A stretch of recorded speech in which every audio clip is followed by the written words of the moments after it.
چین میں HMPV virus کے پھیلاؤ کے پیش نظر تلنگانہ حکومت نے فوری طور پر چوکسی اختیار کی ہے۔ محکمہ صحت نے ریاست کے عوام کو مشورہ دیا ہے کہ وہ فلو کی علامات ظاہر ہونے پر ماسک پہنیں اور ہجوم سے دور رہیں۔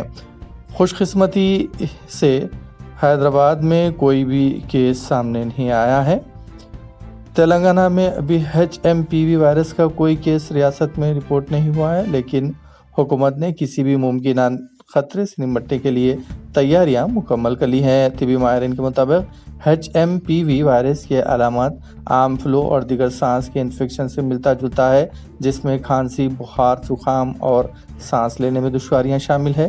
یہ وائرس شدید متاثرہ افراد میں برونکوٹائٹس اور نیمونیا کا باعث بھی بن سکتا ہے۔ علامات ظاہر ہونے میں 3 سے 6 دن لگ سکتے ہیں، جس کی وجہ سے یہ وائرس تیزی سے پھیل سکتا ہے۔ تلنگانہ حکومت اور طبی ماہرین نے عوام کو مندرجہ احتیاطی تدابیر اختیار کرنے کا مشورہ دیا ہے۔ ہاتھوں کو صابن اور پانی سے کم از کم 20 سیکنڈ تک دھوئیں۔ بغیر دھوئے ہوئے ہاتھوں سے چہرہ، خاص طور پر آنکھیں، ناک اور منہ کو چھونے سے گریز کریں۔ متاثرہ افراد سے مناسب فاصلہ رکھیں تاکہ وائرس کے پھیلاؤ کو روکا جا سکے۔ کھانستے اور چھینکتے وقت ماسک پہنیں، اپنے ناک اور منہ کو ڈھانک لیں۔ اس کے بعد ہاتھ ضرور دھوئیں۔ متاثرہ افراد کو اپنا ذاتی سامان دوسروں کے ساتھ شیئر کرنے سے گریز کرنا چاہیے۔ اگر علامات ظاہر ہوں تو ہجوم میں جانے کے بجائے گھر پر ہی رہیں اور آرام کریں تاکہ دوسروں کو وائرس سے محفوظ رکھا جا سکے۔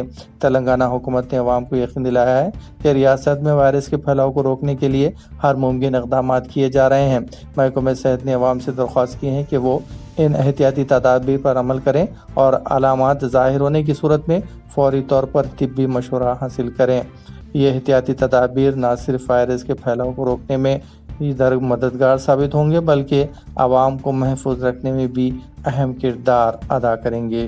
اسی طریقے کی تازہ ترین خبروں کے لیے جڑے رہیں سا نیوز تلنگانہ کے ساتھ۔ ہمارے چینل کو سبسکرائب اور شیئر کرنا نہ بھولیں۔